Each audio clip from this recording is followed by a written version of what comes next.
Good afternoon, everyone. We're going to get started. My name is Ron Maselli. I am the administrator here at Our Lady of Calvary Retreat Center. On behalf of Sister Mary Ann Strain, our program director and member of the steering committee, we would like to welcome you to Our Lady of Calvary. I'm sure many of you have not been here before, so if it is your first time here, please take a moment to enjoy the beauty and surroundings that we're all in. But we are absolutely delighted to have you all with us today. Let me just tell you a little bit about who we are and what we do. In 1924, an order of sisters from England came to the United States, the Sisters of the Cross and Passion. They started in Rhode Island in a very poor parish in Providence. We still have sisters present there in Rhode Island. In 1958, they sensed there was a need for a Catholic Women's Retreat Center in Connecticut. So they made the long trip from Rhode Island to Farmington, Connecticut, and purchased this center, purchased the main house actually that you came into from the Bissell family. So that was about 1956. They got the center ready in a couple of years through the determination and grit. And in 1958 started offering preached women's retreats in the Archdiocese of Hartford. Today we go much beyond that. So if you do a little quick deductive math there, 1958 to 2018, this is our 60th year in ministry here. And we've been doing a lot of celebrating and having a lot of fun. And we just thank God that we are still in ministry 60 years later. Unfortunately, there are retreat centers that are closing around us in Connecticut and nationally. And through the grace of God, we're still able to keep going. So that gives you a little background about what we do. So there are three things we do here. We do retreats, primarily a women's retreat center, but we minister to women of all faiths. All people are welcome here. All faiths are welcome here. We also do men's retreats. We do day programs, evening programs, and we also host, we do what we call external hosting to outside groups from New York, Connecticut, all over New England that come here. We're a popular venue for external groups to come here. So when Sister Mary Ann was working with the steering committee with the League of Light to do this program, we were absolutely honored that it was going to happen here, that we have the opportunity to provide the venue for all of us to come together and to experience one another. What we're trying to do here at Calvary is build a community that is based on diversity, that welcomes differences, that diversity and difference is encouraged here. And this is just an expression here today of what we're doing. So based on what's happened over the last week, and I know that Mike Smolka and team are going to recognize all of that through some reflection and things like that. We just want our Jewish brothers and sisters to know that we certainly stand in solidarity with you about what happened yesterday. And we're so glad that we're here today to work through this together in this environment. And with our Muslim brothers and sisters at the same time, we live in turbulent times. It's been a very difficult week. I'm sure that will get talked about today. But by the grace of all of our God, we thank you for being here and for sharing your afternoon with us. So, I think I have covered all the important stuff, other than maybe where are the restrooms. Okay, that's really important. So ladies, you're going to be over here right off this corridor. Ladies, is that side? You should, no, I'm wrong. You're right. Ladies, I only work here. Ladies are over here. Ladies are over, thanks Mike. Yeah, he changed, all we do is change the sign. That's it. Guys, they're women's bathrooms, so take care. So, ladies over there, men over there, there'll be refreshments a little later on during intermission. But thank you so much. Enjoy the time here. Look around. Come back and see us anytime, but God bless each and every one of you. Now, what I want to do is introduce Mike Smolka. He's a good friend of our community. He's involved with us. Mike does some programs here with us and for us, and he's founding member of the League of Light community. Mike Smolka. Thank you, Ron.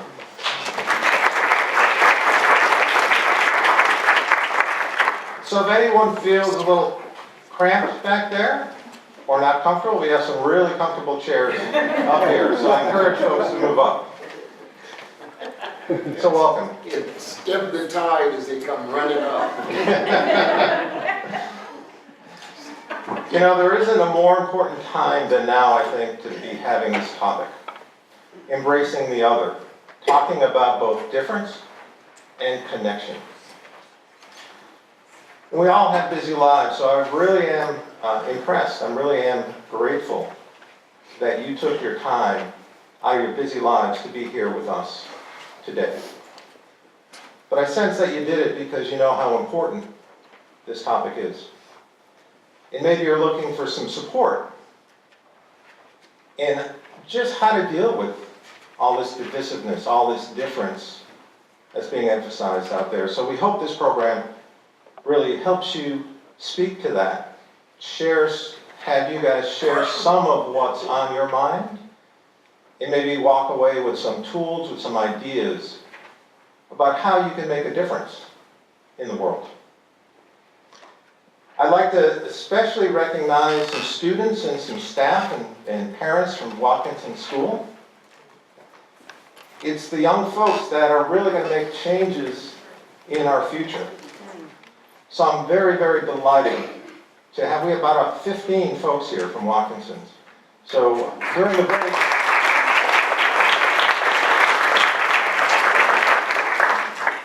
break, show your appreciation, have a conversation. Before we start the day, I'd like to invite us to take a moment of reflection and prayer on the horrible and difficult week we've had. Hatred just turned violent and has taken lives. The tragic news of the mass shooting at the Tree of Life Synagogue in Pittsburgh, the racially motivated shooting in Kentucky, and the attempted mail bombings of numerous American public figures in the media. These deeply grieve us as Americans and as human beings. Let's pray for inspiration and guidance in the work of healing our nation and of healing the world.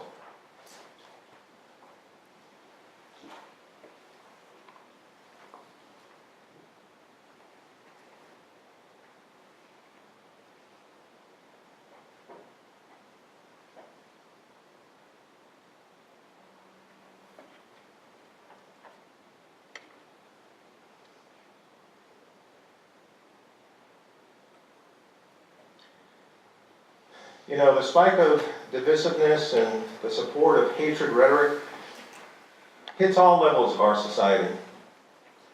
It's unleashed some dangerous forces in our world. But you know, it's not only the acts of hatred, it's not only the acts of violence that we experience, but I think we all feel some form of basic loneliness, some anger in our communities because we've lost our sense of connection. We've lost our sense of being together. And it's that lack of connection that many mental health professionals are saying has resulted in the big upturn of both anxiety and depression in our society. And it's at crisis levels. And sadly, it's a crisis of our own making. The hopeful news, though, is that each one of us can do something about it. And we can do it individually. It doesn't depend on anybody else. And that's the hope, I think, that we'll be sharing today. So my name is Mike Smolka. I'm a founding member and current chair of the Farmington Valley League of Light. The League of Light is a multi-faith, multi-ethnic community group who seek to embody and promote unity in understanding in ordinary life. The topic and training we offer today represents foundationally what the League of Light stands for and strives to represent. The League of Light seeks unity, but doesn't see unity as uniformity. We believe that unity acknowledges accepts and appreciates our distinctiveness as something that is both necessary and enriching. We believe that mutual respect for our differences and love for one another uncover a deeper commonality that exists beneath our differences. It's from this respect of differences and seeking that underlying commonality that we unite to share, understand, and to act. Living by those principles seems to be an essential requirement in our, as being a human person in our diverse world. And it's sad to see that we seem to have forgotten that and focused so much on what divides us. We hope that some of you will look to get actively involved with us. We have many exciting programs planned for next year, but we need your involvement. We can't do it by ourselves. So we're going to have a community update sometime in January, and we're recruiting your help, your involvement. We'd love to see you there. We have a table out by where you signed in. If you're interested in joining us, make sure we have your names, if we don't already, in your emails. So getting back to the topic of the day, if I'm honest, there are many times which I wish the other would just go away. Who shares that opinion? Just wish they would go away. But really, if I reflect on it more deeply, it's not that I want them to go away. It's that I want the unresolved conflict that exists between us to go away. I want us to live in a climate where we accept our differences, where we respect each other, and where we seek to genuinely understand one another. And that's what we'll be talking about today. So we have a very rich and engaging program planned, and we structured it so that you're involved.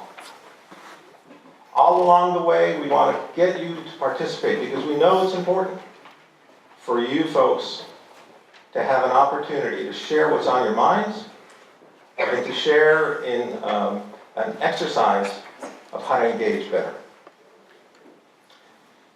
During the first half of the event, we have esteemed panelists from the Christian, Jewish, and Muslim faith that briefly shares what their traditions teach about embracing the other. And then we'll open up to discussions between them and with you. Then we'll take a short break for some fresh baked treats, chocolate chip cookies, I think. And we'll finish up our day trying to share a little bit about a method of engaging one another, a method of dialogue. And then inviting you to practice it right here. Much went into today, and there's so many to thank. They're all named in your handouts. And we have many sponsoring organizations. And we're fortunate to have so many folks involved. And we'd like to thank them, and we'd like to thank the wonderful volunteers that did come and help with planning this day. So are you ready to get started with the first portion? Yes. All right, so let's get started. Let me introduce briefly our panelists. Deborah will start out first. Rabbi Deborah Cantor. Rabbi Cantor is the spiritual leader of B'nai Tivot Shalom in Bloomfield. She was a member of the first Jewish Theological Seminary of America class to include women.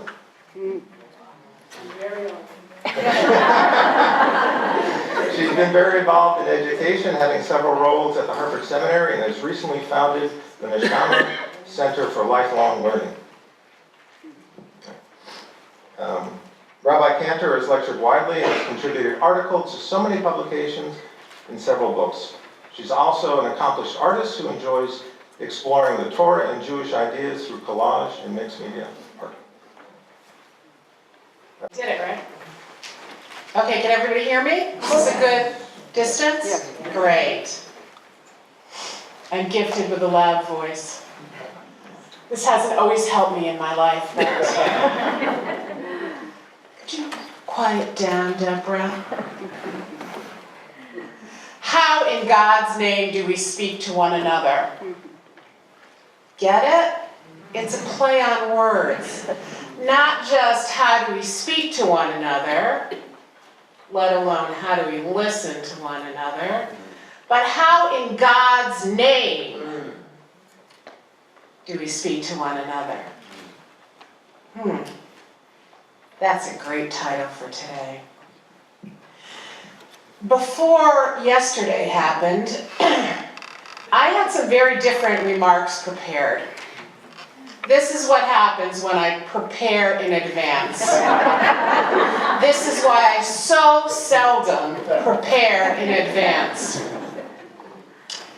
So, I'm a rabbi, as you know, and so what I'd like to do right now is to teach some Torah. That's what I know how to do, that's what I love to do.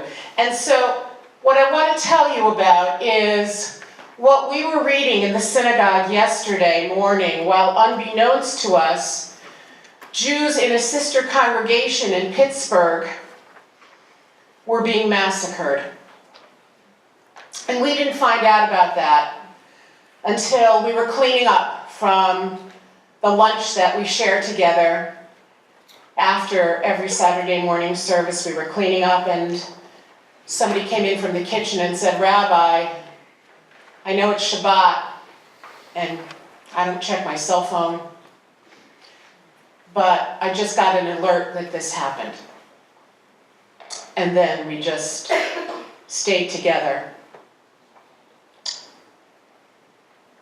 and tried to comfort one another.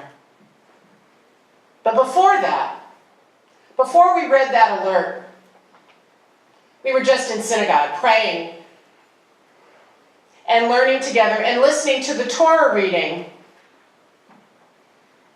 And at the beginning of yesterday morning's Torah reading, we found our ancestor, our common ancestor, Abraham, sitting at the entrance of his tent, the tent that was near Hebron, under the terebinths of Mamre. Terebinths, that's a ridiculous English word. It means oaks. It's a stand of pin oaks, little oak trees. So he's trying to get some coolness. He's trying to sit in the shade, and it's near the hottest part of the day, and you don't sit in your tent in the hottest part of the day. You try to get some air. So he's sitting at the entrance to his tent in the shade, and he's not feeling great. And how do we know that he's not feeling great? Because of where we left off last week. And if you were in this synagogue last week, you know that where we left off was that he circumcised himself and his son Yishmael. So he's probably not feeling that great. You had to be there last week to understand what's going on this week. So he's sitting there convalescing from his recent circumcision, and it's hot out, and he's tired. And then the Torah says, Vayera Adonai, God appeared to Abraham, while he's sitting at the entrance of his tent near the hottest part of the day under these pin oak trees. And then that's all it says. And the next thing is that Abraham looks up, and what does he see? 3 dusty, tired, probably pretty disreputable looking strangers. And he doesn't know that God is appearing to him. In fact, the rabbis look at that and they say, well, of course the readers get this. The readers get like, these guys are going to turn out to be angels, which we find out later. Abraham has no idea. But the rabbis look at this and they go, first it says God appears, and then it looks like Abraham turns away from God and he sees these strangers like, forget it, God. I gotta go welcome these strangers, teaching us that I don't care if God is talking to you, you gotta take care of strangers. That takes precedence. Anyway, but in the Torah itself, God is appearing to Abraham, And then the next thing we know, these three dusty, dirty strangers appear. And remember, Abraham's feeling kind of punk. And the first thing Abraham does is he says, stop! Don't go any further. Stop! I'm going to bring you some water. I'm going to wash your feet. Sit down in the shade. I'm going to bring you. And he runs. And there's a piling up of Hebrew verbs that indicate rushing and running and hastening. And he goes and gets Sarah and he says, start to cook up some stuff. And he runs to his servant and he says, go kill a calf. We're going to make a big meal now. And he himself sees to the needs of the stranger. Now this is a rich guy. He has a big household, Avraham. But he himself gets his whole household, in gear, and he himself sees to the needs of these strangers. He doesn't know who they are. He doesn't ask where they've come from. He doesn't ask for a passport.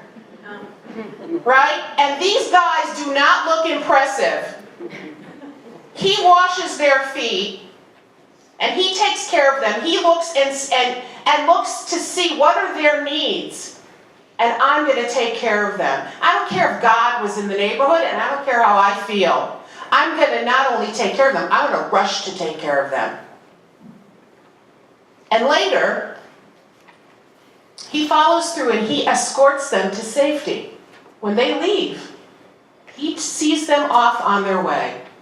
Now for Jews, in Jewish tradition, this is the source of a very important commandment. The commandment of Hachnasat Orchim, of welcoming, we say welcoming guests, but Hachnasa means bringing people in. Literally the bringing in of guests. Not exactly just welcoming, but bringing in of guests.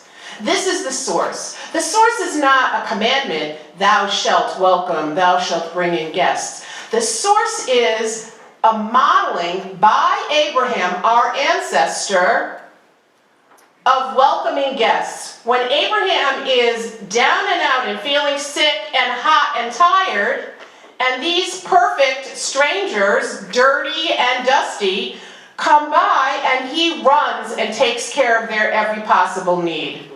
It's only the reader who knows that these guys have something to do with God visiting Abraham. It's not Abraham who knows that. And where are these malachim, these messengers, these angels of God? Where are they? Where are they on their way to? Where does Abraham escort them to? They are on their way to Sodom, They're on their way to a city called Sodom. And that's the place where Abraham's nephew Lot lives. Now, I know you've heard of Sodom and Gomorrah. Not great places, right? What is the sin of the inhabitants of Sodom? I think you know, but I know that you don't know, right? You think you know, but in fact, the Torah is not explicit, although the commentators offer many opinions. But what's explicit in the Torah is this. The Torah says they're bad people, and there's this whole great back and forth with God and Abraham. God says, should I hide from Abraham what I'm about to do? And Abraham argues with God, and this is why so many Jews argue now, but anyway. But what's explicit in the Torah is this. The people of Sodom want to kill strangers, refugees, and migrants. When Lot welcomes the strangers, the refugees, the migrants that come into Sodom, when Lot welcomes them into his house, they want those strangers brought out so they can kill them. So they can attack them, rape them, kill them. And Lot says no. And they say, well, we'll kill you for the crime of welcoming outsiders. Now, Lot lives in Sodom, but he's part of Abraham's family. And the Abrahamic way is that we open our tents to the weary traveler. We open our tents. the white nationalist terrorist. And I'm not calling him a lone gunman. I'm not calling him an insane shooter. I'm calling him what he is. He's a white nationalist terrorist. By far and away, the terrorists in our country who commit the most murders are not people of color. They're not Muslims. They're not immigrants. They're white nationalists. Male white nationalists. So the white nationalist terrorist who murdered 11 Jews and injured others yesterday while they were praying in their synagogue on the Sabbath, he hated Jews. And he hated a lot of other folks too. But the specific reason that he chose that synagogue yesterday on that particular Shabbat is because that synagogue supports immigrants and refugees.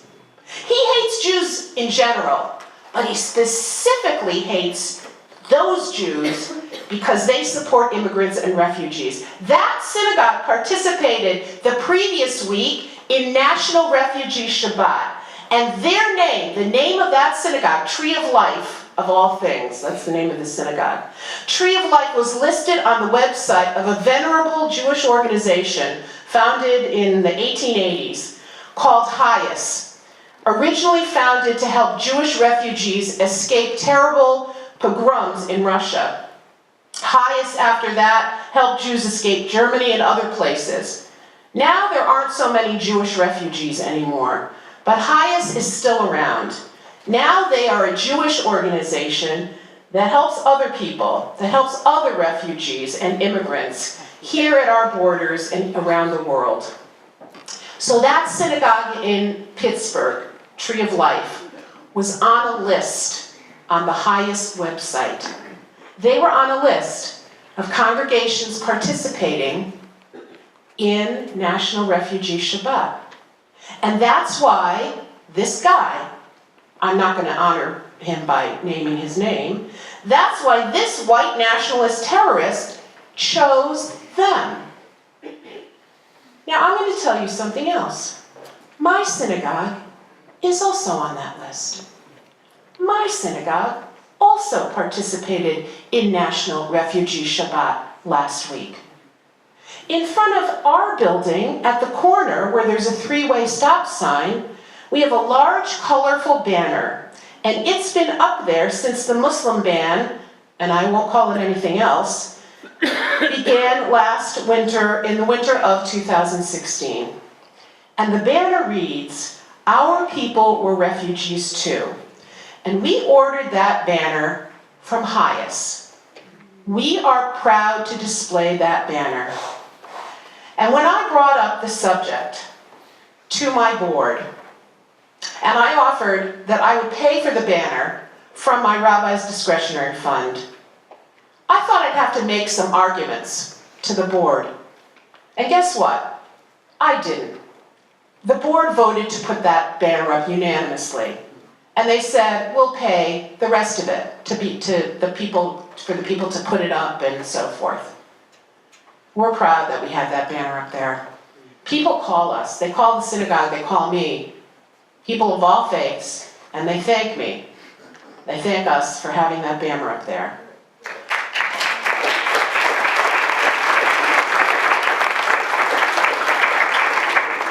Now, I don't want to take down our banner, but I will admit that I am scared. We've spoken with our local police, and from now on, we will lock our doors during worship, and we will have to be on our guard. Yesterday, when I heard the news, I was terribly shaken. I have dear colleagues at that synagogue. I was shaken and angry, but I was not shocked. I felt instead a sense of inevitability, because every day, every single day, hate and vitriol is spewed from the highest office in our land. Jews, all of us know that words have power. Words are things. In Hebrew, the same word is used for word and thing. Davar. This horror came, as Mike said, after a week in which another white nationalist terrorist tried to enter a black church and was rebuffed, and so he went into a nearby supermarket and murdered 2 African Americans who were shopping for groceries. It came after a week in which pipe bombs were mailed to 12 well-known people who had criticized the president, again by another white nationalist terrorist. Our shared tradition, our Abrahamic tradition, is to welcome the stranger, is to recognize our shared humanity, that we are all created in the image of the one God. We don't worship separate gods. And you know what? People don't get that. People don't get that. Sometimes Jews don't get that. Do you know how many people have said to me, oh my gosh, sometimes my own congregants, Rabbi, you know, I met a Muslim woman and I said to her, because they worship that God, Allah. I said, they worship that God, Allah. You know, Allah just means God. You know, there are lots of Arabic-speaking Jews. You know what they call God? Allah. A side note. One God. We're all created in the image of one God. The Torah contains the admonition to welcome, to care for, to love the stranger, the other. The stranger is the other, no less than 36 times. But how often have we human beings, in the name of God, how often have we, in the name of God, failed to do that? In the name of the one God, how often have we othered people?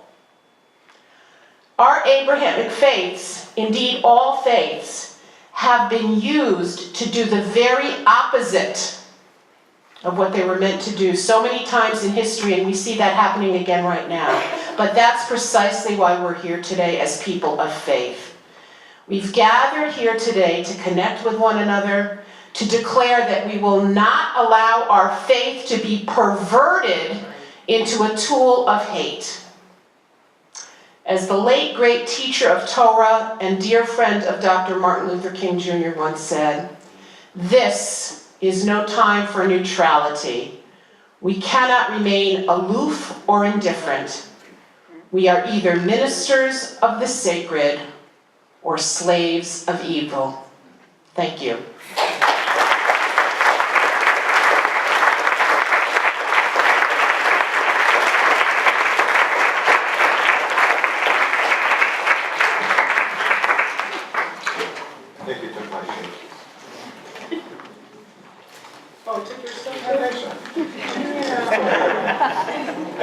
Who wants to go next? So now we'll have Deacon Art Miller share some comments. Should I introduce him? All right. This is a well-known speaker. He's a Catholic deacon for those who. I'm that dude. He's a Catholic deacon, an author, a radio host, a revivalist, a retired businessman. He travels extensively. Just came in from Maine this morning. Thank you, Michael. All right. I am. Have you shown me that Gosh, I was just so enthralled with what Rabbi said that I forgot to think about what I was going to say. I will tell you, I just drove in from Maine. I was there for 3 days, leading a retreat of Catholic deacons and their spouses. And we talked extensively about community and lack thereof. And this morning I asked them a question, and we'll talk about Scripture in a moment. But I asked them a question that I would like for you to contemplate just for a moment. What if the man who did the horrible thing yesterday was a Muslim?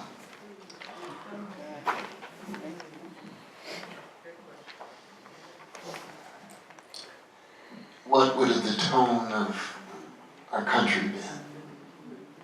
And more importantly, what would yours have been? You see, one of the things we are going to have to do here today is we're going to have to look at truth.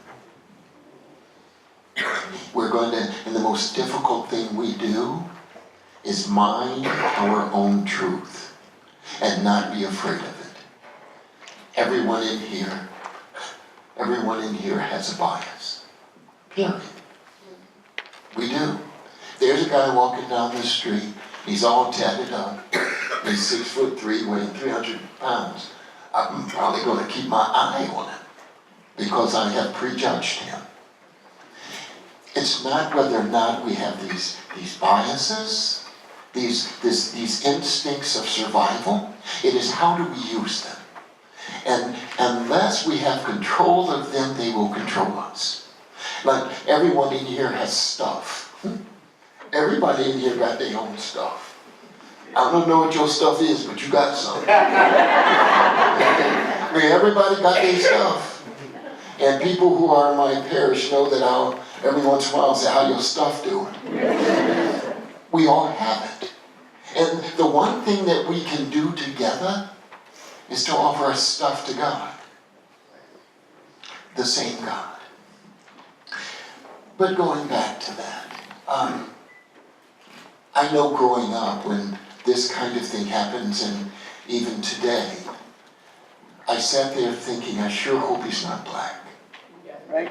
Because I'd have to answer those questions. And with my Muslim brothers and sisters, I know they're thinking, I sure hope he's not Muslim. And I know la esposa de mi hijo es puertorriqueña, my daughter-in-law is Puerto Rican, and she's very much involved with the concerns about undocumented workers.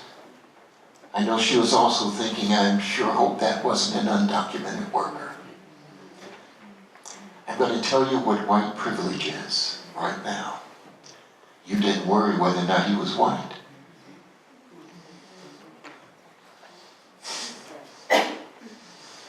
That's white privilege. Because you're not tagged with ugliness. So if anyone ever asks you about, well, what? That's white privilege. What is it? It is something you don't even know. Because you're not tagged with not having it. And since you don't have to worry about not having it, it doesn't even exist to you. But it exists to me. Does that make sense to you? So, this where we are today, this is our locker room. Because everybody in here came here because we want to be part of the other. You know what I'm saying? Everyone wants to feel that we can go out and do those things and be reabsorbed and reacquainted and recognize that we are the ones who want to recognize and see that we don't look at the other. Well, we have to come in here and feel and live and breathe and accept that we don't look at others. But we've got to go out into the world. And if you can believe whatever you want in here, that's easy. But you have to go out there and believe what you believe in here. And live out there what you say you believe in here. Someone this weekend asked me, well, what can I do? I'm just one small person. Well, no one expects you to change the world. But what we expect is for you to do your part to change your part. And here's what it means. Everybody has that uncle. You know, Uncle Larry, who's some big old dumb racist dude. Right? You know, come in at lunchtime, you're talking about them Negroes. You're talking about them, them people that walk through the sand and call God Allah. Or those Jews. Never let it come into your house. At that point, at this point, no more. You folks from Watkinson, my kids graduated from Watkinson. I was on the board of Watkinson, so I know y'all people. And you better stand your little narrow butts up and you do the same thing. You say the same thing. Mom, Dad, I don't want to hear that. Or Uncle Larry, or Aunt Jujulee. You can't say that in here. If you do, I'll leave the table. That's how we do it. In terms of scripture, there are just two I'd like to share with you. Whether you know scripture or not, these words will be familiar to you. And the first one comes from Luke's Gospel, 2nd chapter, 7th verse. And it is the story about Mary and Joseph as they are going to have the census done. And Mary is very, very pregnant. And they stop because the baby's coming. And scripture says, they went into the stable, and there she laid the baby into a manger and wrapped him in swaddling clothes, because there was no room for them in the inn. It does not say there was no room in the inn. Well, no room for those people. That kind. Them. In the inn. You see, at the very beginning of his life, Jesus was an outcast. And so, who are we not letting in the inn? Could be a very holy person. So for the rest of your life, anytime you ever hear that, anytime you ever read that, understand always there was no room for them, those people, that kind, in the inn. The other scriptural passage here, which is also in Luke's Gospel, is one everyone's familiar with, and it is the story of the Good Samaritan. It's an extraordinary story if we look at the depth of it. Because there was this man who was going to Jericho, and it was the road to Jericho, and that was a dangerous road. You know, in Chicago, I'm from Chicago, it's like going down 47th Street. You don't go down no 47th Street. So they knew we're going to Jericho. Jericho Road, so you got to be careful in Jericho. When the brother wasn't careful enough, somebody done jumped up and whooped him. Took all his stuff, laying on the side, and then came a priest. And the priest walked by, I got to go on the other side. I got serious business to do. Doesn't say that the priest was a bad person at all. But he had other business. And as you were saying earlier, that when Abraham was talking to God, he left God to speak to the three strangers. These folks kept listening to God and didn't pay any attention to the ones that were in need. And God teaches them that lesson. And then came a Levite. Now a Levite is one who knows the laws, absolutely understands every one of the 692 laws. 613. Sounds good. I'm Catholic, so I'm always adding something. So, that is an additional law. So, the Levite knew that he couldn't touch someone who was impure. So I had to keep on going. Then there came an outcast, a Samaritan, who was no good. Christians would call him a Muslim. Yeah. Here comes a Muslim. The Muslim sees the man who was hurt, goes over, not only touches him, but holds him and ministers to him, puts him on his horse, his donkey or camel, whatever he was driving, and takes him to the inn and says, take care of him. Give him whatever he needs. I'll be back. And if what I'm giving you now does not suffice, I will pay for it when I return. And then during this time, Christ talks and asks the people who had asked him a question about loving your neighbor. He asks those who asked that question, which one loved his neighbor? The one who cared for those that are broken and hurt. That's the question we have to ask ourselves every single day. And every single day we're supposed to say yes. Truth is, we are not very good at it. We're good here, and say yes here. Next week, a few weeks from now, you're driving down the street, and you decide not to stop. That's when it counts. One last thing, and I'll be done. Many of you know I was arrested recently. Some of you are unaware of it. I was arrested for Black Lives Matter. And my wife wasn't that very happy about it. She was a little bit upset with me. What the heck?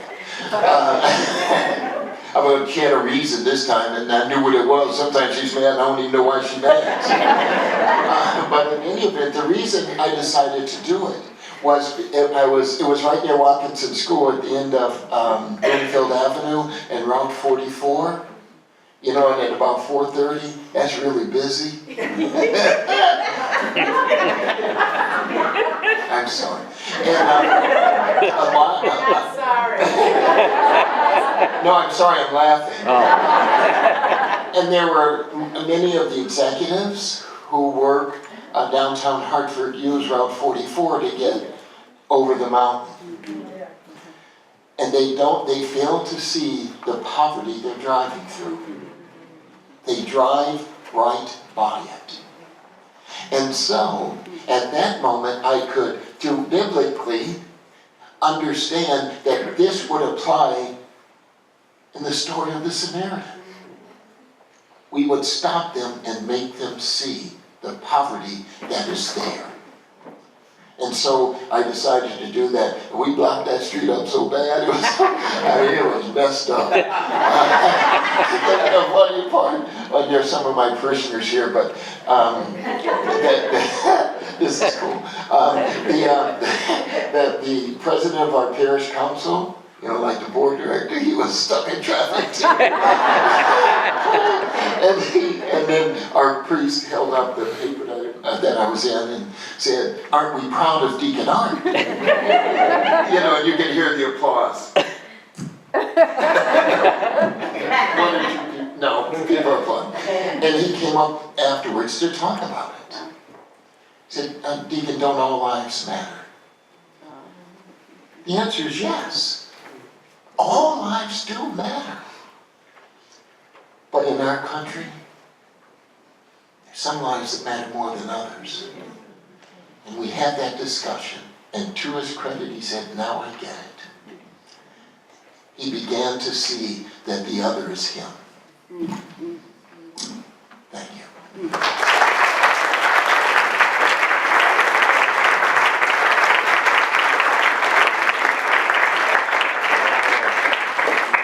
All right, thank you, Art. You're welcome, Michael. So now we have our last panelist, Imam Safwan Sheikh. So he's an imam and a youth minister at the Farmington Valley American Muslim Center. He has served the area for nearly a decade and has previously taught Quranic Arabic. He leads classes and discussions on various Islamic topics and provides Muslim students at and provides services to Muslim students at UConn. Imam.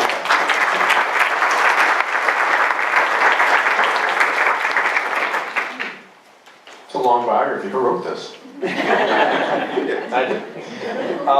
Thank you, everyone. And I mean everyone. You know, when the rabbi and deacon were speaking, I was getting very nervous because I was thinking to myself, how am I going to follow those two? So pray for me, please. It's hard. Why are you laughing? This is tough. But there's so many things to talk about, and there's so many directions to take this, and the diversity of the panel and what we're talking about really tackles all the aspects that I think we need to cover. Today I was with the Sunday school kids that we do at the Farmington Valley American Muslim Center, and I asked them, what do people call you in school? So I just want to give you reality, a dose of reality a little bit, if I can. And they said, terrorist. And the Muslims in this room are shaking their heads. They're saying, this is the reality we live in. And other vulgar things that we don't want to say in a worship place, and I don't want to say it here. But you know what's interesting? Is that when the students were saying that to me, they weren't saying it in a very somber and serious way. They were joking about it. What does that show you? That tells you that them being called X, Y, and Z, them being discriminated, has become such a part of their reality, it doesn't even faze them anymore. It doesn't at all.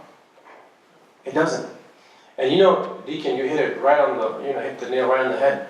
Where when we hear shootings going on, what are the Muslims in the room? We all think with one mind at that point. We all think, hope it's not a Muslim. Hope it's not a Muslim. I have to explain to my coworker, I have to explain to this, and I have to explain that. All of a sudden, I'm a spokesperson for all of terrorism. And this, catch-22 almost. Now you're already been pigeonholed, now you have to kind of explain actions. But if you have to explain the actions, that means you're part of the actions, aren't you? And you just think, what's going on? And in terms of, Rabbi asked me how old I am. And I was like, I would tell you, but I have to go speak.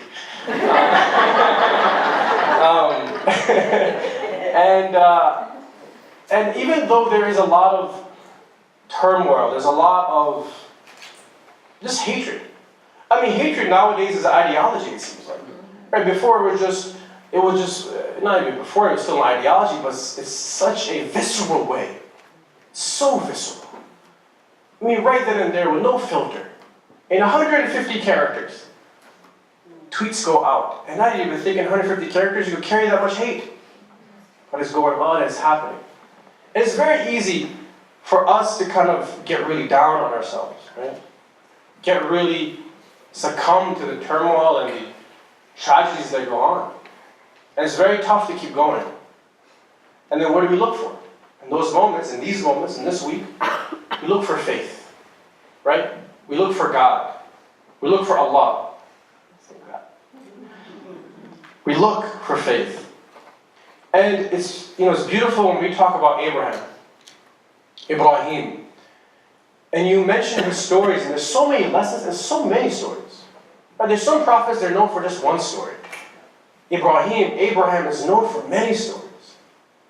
And when he's out there, and his message, and this is my opinion, I think the prophets, what they were trying to do, were to challenge their own narratives. That's what they were trying to do. They came to people and said, why do you think this way? Challenge yourself. Challenge yourself. That's how the prophets came down. And so Abraham is challenging people's perspective on why is there an other? Why are we otherifying things? How does the town, in our scripture, as is mentioned, how does the town treat him? They cast him out. And before they cast him out, what did they decide to do? They said, this young man is causing a lot of ruckus. Our way of living. How we look at things. Things aren't as great as they used to be. How can we make it great again? And so, you can laugh at something.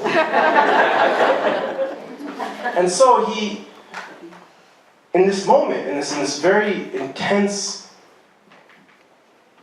hate, the town decides to throw him in a pit of fire. And they're right about to do it. They're about to throw him in the pit of fire. And when he's casted in, imagine the imagery, casted in this fire, God says at that moment, he says to the fire, he says, be peaceful, be calm, and be cool for Abraham.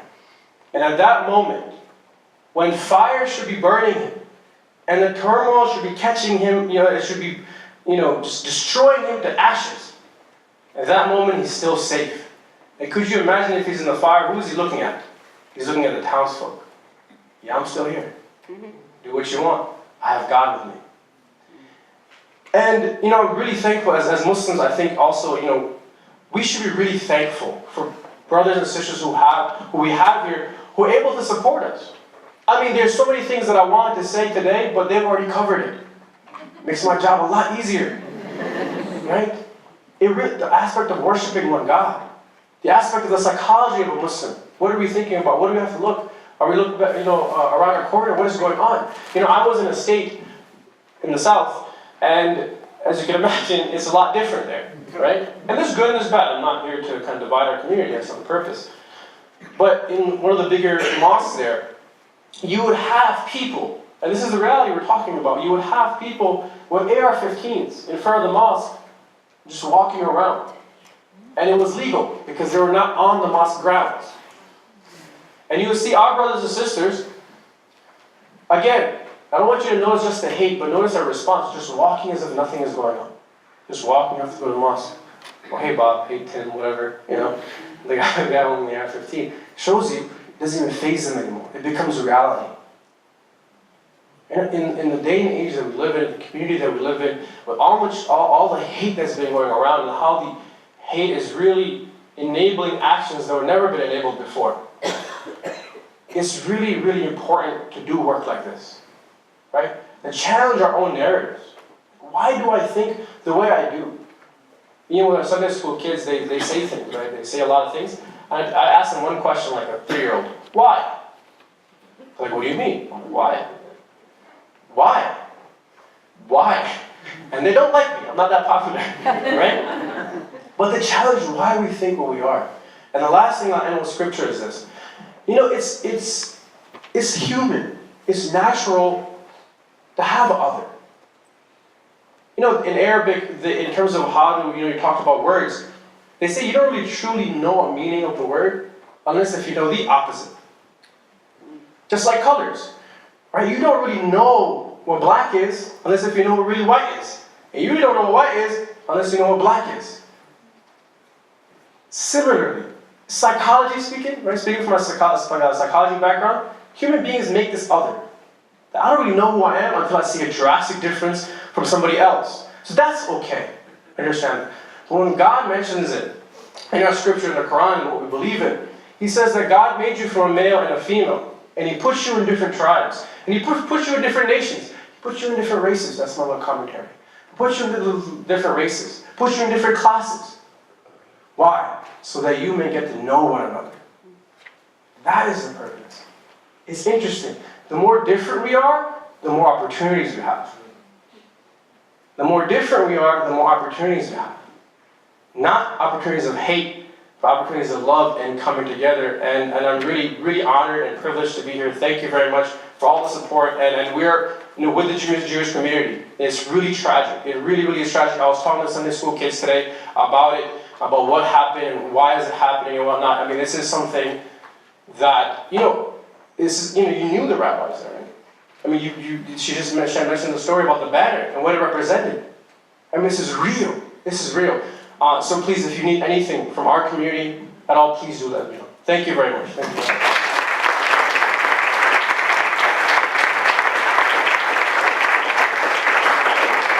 So those were all wonderful comments, but they blew the program. So what I'd like to do in the next 15 to 20 minutes is to just open it up to dialogue with the audience, right? To dialogue with the panelists and a dialogue with you folks. There's a microphone there. I'm not sure if it's on yet, probably. But what I'd like to do is if there's any questions you have to the panelists or anything you'd like to share, come up to the microphone and do so.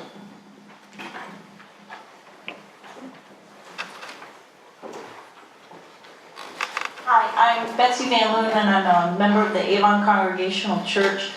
And my question is to all three panelists. And Rabbi Cantor, I learned this from Reverend Matt Laney, who preached. Yes, he preached on the Good Samaritan. And so particularly to Deacon Art, but to all three, he took the story and turned it on its head. And he talked about, as he said it, word for word, the dude in the ditch. What is the responsibility is not the right word I'm looking for. Here's any of us in the ditch, and we're in deep trouble, and the other comes to help. And for me, that would be, and I get a visceral response now, and it's so simple for my neighbors with the Republican lawn signs. That's very simple. But what if I'm in distress and it's the white nationalist, although chances are I wouldn't know, comes to assist me? You know, my car's broken down. I don't know. But the dude in the ditch, all of us in the ditch, when we're the one that has to accept the assistance from the one we don't want to be with. Thank you. Thank you very much. Thank you for that perspective, right? That's just That really, was a brilliant yeah, sermon. yeah. I think, you know, like you said, being in the ditch, we're all in. Or if somebody comes and tries to help you, and who's the other? I think what you're talking about now is recognition. How do we recognize, or how do we see, and even are we aware of how we're recognizing and perceiving others to be? Right? It's one thing if you have biases, it's another thing if you're not even aware of those biases. Right? And then those biases, as you know, really shape who you are and how you interact, whatever it may be. Recently I was reading, doing an essay for class, and if I start talking about the class, I'll just go on the deep end, but, I was reading about Martin Luther King and Malcolm X, and how they were recognized and looked at. And Martin Luther King, you know, really made I'm not gonna comment on it, I just want to share it there.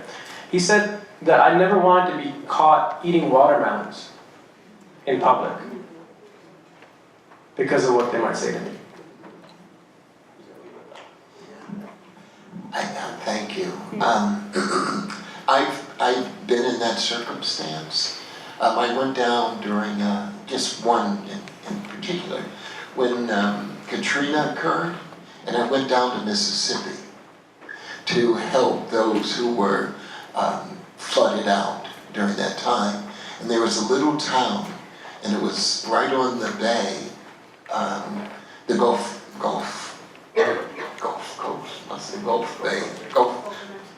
of Mexico. And there were, you know, a bunch of white folks and elite places, and here comes this black guy to help. And some looked at me askance until I was the one to help. And it's changed a bit of how they looked at me, as opposed to someone who was coming to do them harm or to loot. I was the one to help. And I could feel their angst. Often when I do that kind of work, because if you're from the black community, you know you have to deal with the white savior coming to help you, and it's frankly resented.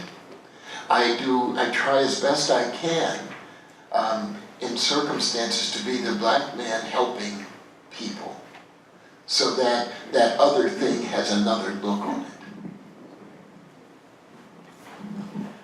Yeah, you raised really interesting, I want to think about this a lot more after this is over. When we're the ones who are in need of help, and when others offer us help, do we look to see what their other beliefs are? And I would say, right off, no. If somebody's reaching out a hand to help me, I want to try to be in relationship with that person. That's very different than if somebody wants to be in dialogue with me. A few years ago, it was a very big thing to talk about civility. You know, we have to learn how to have civil discourse. It still is, you know, something we talk about. We have to have programs on civil discourse. Now, believe me, I'm not against civility. I gave my share of sermons on civility. But I've come to realize of late that some things that we talk about are not a matter of civility. You know, later on today, we're gonna practice how to talk to one another about issues that are hot button issues, that are issues that may deeply divide us. And those are issues of competing values. And the way that we can talk to one another about those deeply felt issues is to realize that they are issues of competing values, competing deeply held values. The way that we can talk about those issues is to not demonize the other people or the other side, but to recognize that a person who holds a different view of this issue is doing so because they have another deeply held value that conflicts with the value that I hold, but which is another legitimate value. Conflicting values. But there's a limit. So that there's, in some things, there's no middle ground. You know? So some people, right, it's just like what you talked about. You don't bring it into your house. If somebody is a racist and somebody is going to talk to me about LGBTQ people and how they shouldn't have rights, and somebody's going to talk to me about, and call Muslims names and immigrants horrible names, there's no middle ground to be reached. Like, well, maybe they're not all rapists, but maybe most are murderers. There's no middle ground. So I don't want to learn how to talk to those folks with civility. That's not about civility. That's about, no, we have nothing to talk about. But if that person wants to help me get out of a ditch, yeah.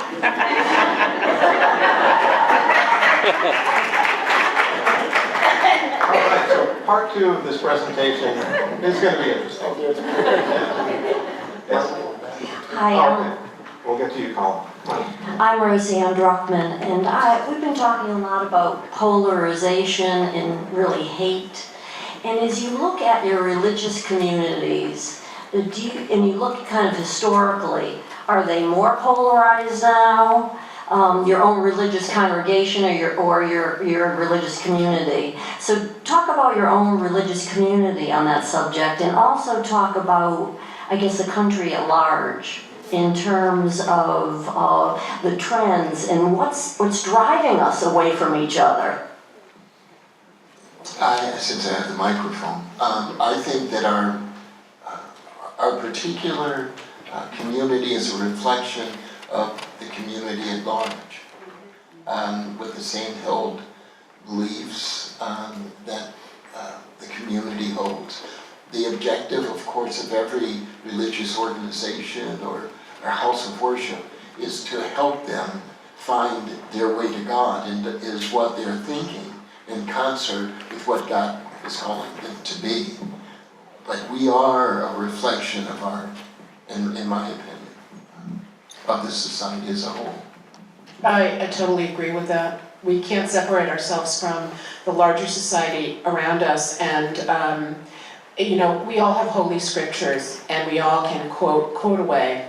I mean, I do great at that, but so does everybody else. And we can use our scriptures to inspire and exalt us, to raise us up, and to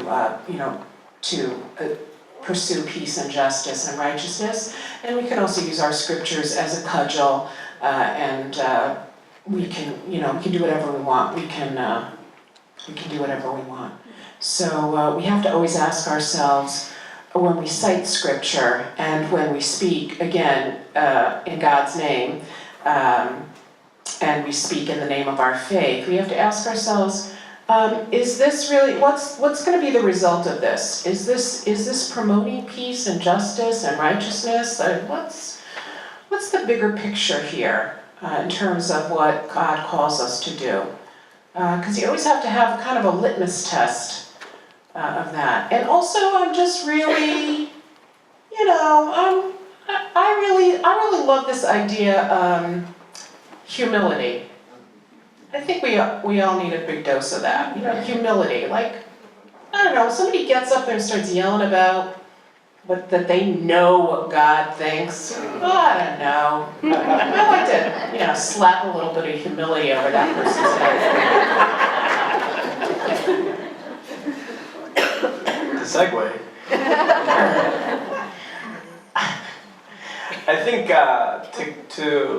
I think the Muslim community is a community that's growing, and it's recent in the sense of in number and population and whatnot. It's growing, and I think fortunately, what Muslims are I would say in our congregation, what they're really active about now is civic engagement, right? Really being part of the process, right? Coming to even gatherings such as this, being a part of it, being asked to come to these things. And just really, being civically engaged within, their own local congressman and the Senate, whatever it may be, to really get their voice heard, right? And people are surprised to hear that, oh, you've been here in this country for how long? I was born here, or something, because there wasn't that civic engagement, and there was a little bit of a friction for some reason within our communities. But thankfully now, as we've, because of, I think you could say the blessing disguise of all this hatred is that we're really getting pushed to be civically engaged, I would say. Huh? Hi. First of all, thank you all for your comments. I was wondering, this kind of goes with her question a little bit. So much of what we talked about is inter-religious divisiveness, but I think so much of what we see is intra-religious divisiveness and divisiveness. So in my own Christian tradition, it's whenever we talk about the other, there's this kind of aggressive consumption tied to that. So we talk to the other for the sake of consuming them so that they may be exactly like us. And that seems, at the very least, condescending to me. That's just me. So my question is how, so much of what I heard you all talk about was really maintaining the prophetic witness within, and propounding the prophetic witness within our respective traditions. How can we do that in each of our respective traditions? Within, and getting people kind of to see what I see is a very clear thread throughout all of our scriptures. Does that make sense? Oh my God, that makes so much sense. And I just want to say, I'm not going to give you an answer, buddy. Listen, that is a really good question because, from the outside, everything seems so hunky-dory and everyone seems so together when you're not inside it, And also like the Muslim community, the Jewish community, the whatever, the Christians, oh my God. So I just want to say that, the Jews can't talk to each other. We're like this little group, we're this little minority group, we can't speak to each other. And here's the thing, family fights are the worst fights. The most murders are committed against family members. I'm just pointing out that our most intense feelings of love and hate are with the people we have the most intense relationships with. So that is going to, that's on the family level, and these are our extended families. And so we have to heal ourselves, starting in our own homes, starting within ourselves, but starting in our own homes and our own families and our own families of faith. So that's a really, really good, point. I have these rabbi friends who say, I love to do interfaith work. I just hate being with the Jews all the time.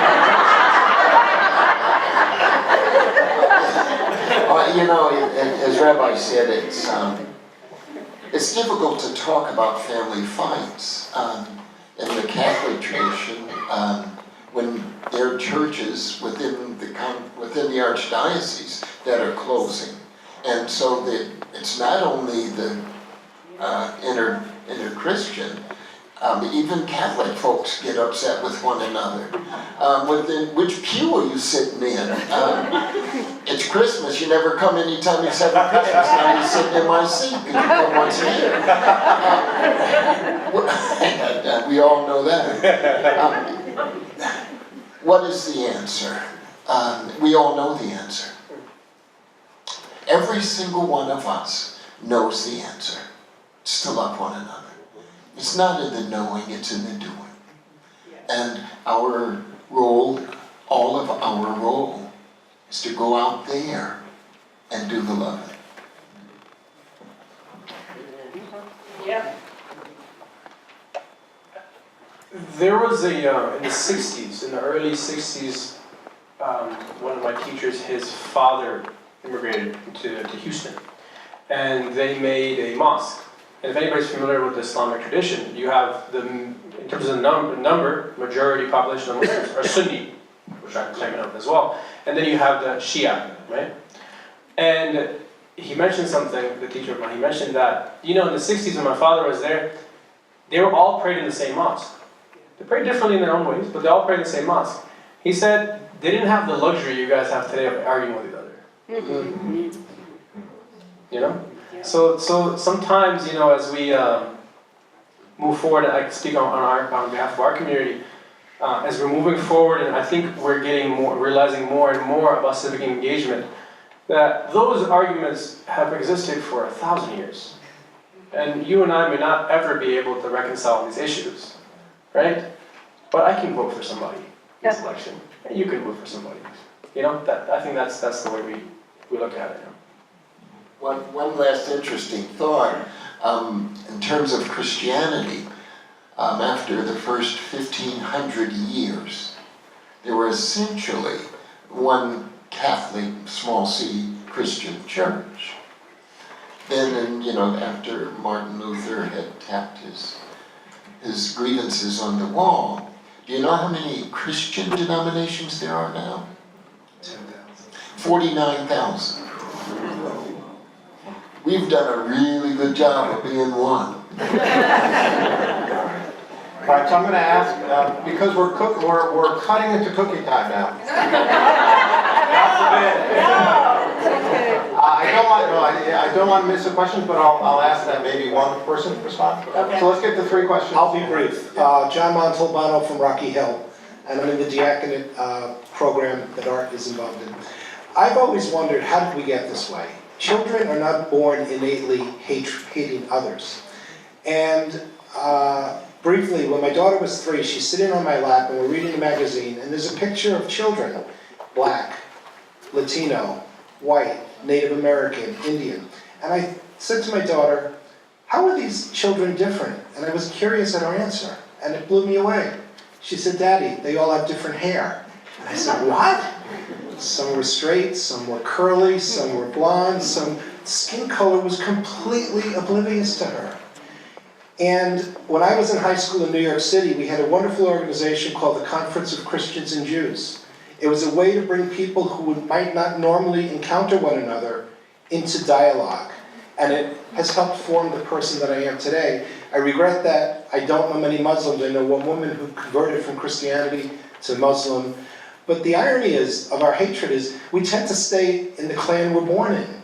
We don't venture out. So my question to anyone would be, what are we doing with our children to prevent them from becoming the adults that we sadly see? Why don't we get all the 3 questions and then we'll divide them up. I have to admit he stole my thunder, so I don't know. So my question was, it was not a question. First of all, I wanted to thank the organizers for holding this conference. This is much needed today than yesterday. It's very much needed, and we need to and thank all those people who were there Saturday when there were many other things they could do. So I wanted to share the same comment about that also. When my kid was called terrorist in the school, it was not that child who coined that term. That term was given to him by his parents, household, community.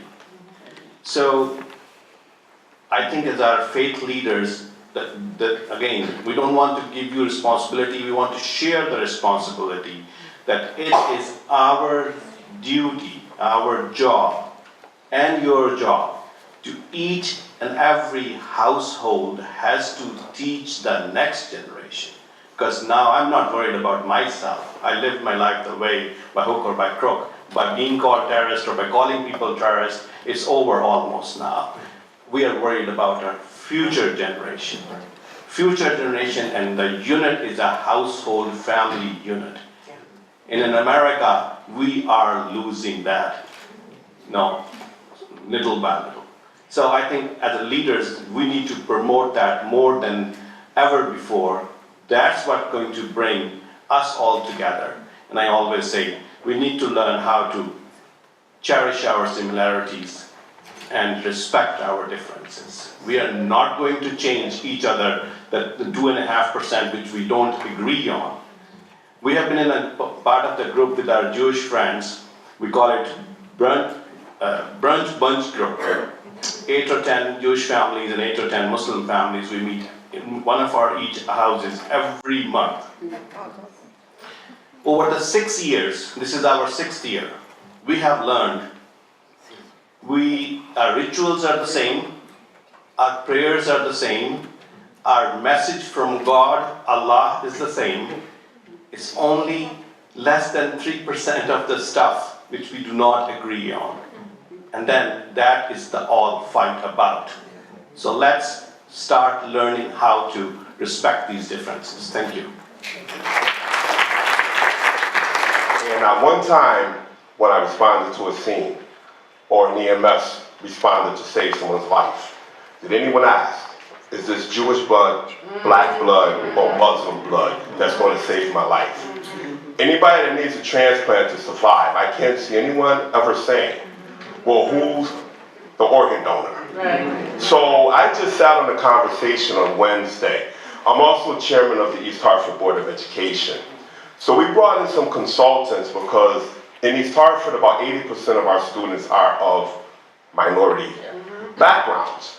But about 80% of our teachers and administrators are white.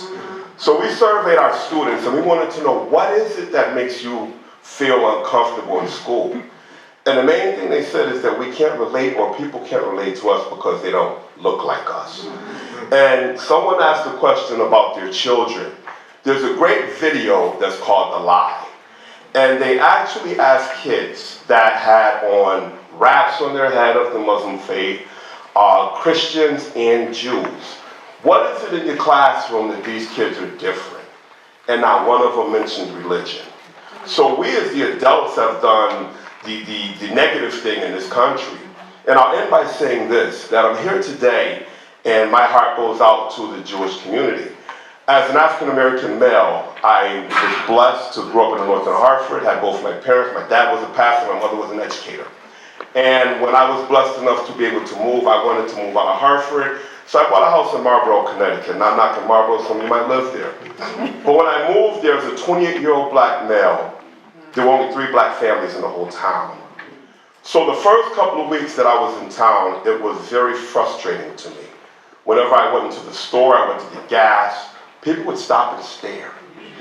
And one day my mom called me and she wanted me to buy some lotto tickets. And there was one store in Marlboro, if you know Marlboro, there's one stoplight, and there was one place that sold lotto tickets. And I said, Mom, listen, I'm rushing to work, there's a big event downtown at the Civic Center at the time. And she says, son, we still live in the north end of Hartford. If anybody's going to hit, they're not hitting in the north end of Hartford. So I said to her, I said, okay, Mom, I'll grab the tickets, I'm almost done. But the difference was, the day I was moving, I had 3 Hartford cops that were off duty with me, helping me to move. And the request from them was, can you go get a couple of cases of beer? We're thirsty. And I went into that same store and there was a lady standing on a step stool. I was dirty, sweaty, had been moving all day. And she had her back to the door. And when I walked in, the bell rang and I said, where's the cold cases of beer? She never looked at me, she pointed to the back and said, they're in the back cooler. And by the time I had grabbed 2 cases of beer, she was standing at the counter with her hand like this. And I said to her, I'm not here to rob you. She never responded to me. I said, I'm not here to rob you. I know what you're doing, you have your hand on the panic button. She never responded. I took the cold beer back, stopped at the 7-Eleven and brought some Pepsis, and they never helped me ever since. That same day Mom asked me to buy the lotto tickets was that same package store. Except this time I had on my Hartford police officer uniform. And when I walked in, her mouth dropped open. And I said, yeah, I'm the same guy. So stereotypes has always been something that I think as adults that we need to put an end to. Deacon, you said it best. In regards to if each one of us shoveled our own sidewalk, then all of us could walk in peace together. Thank you.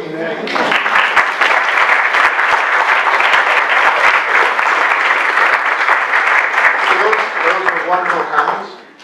Those are wonderful comments, and talk to the youth that are here, the Watkinson youth, to see how you could reach out to them because they are our future, and also get involved in the League of Light. Our purpose is not to have the clergy do all the work, right?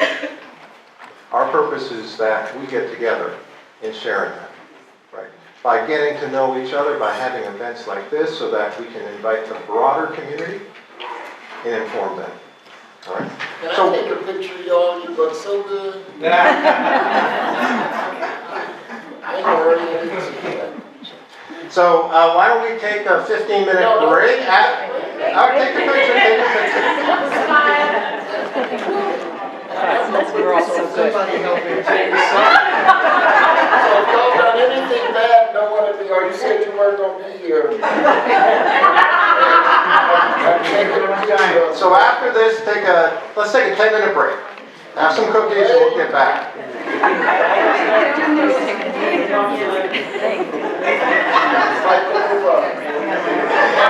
If I can speed this up, I'll move. That's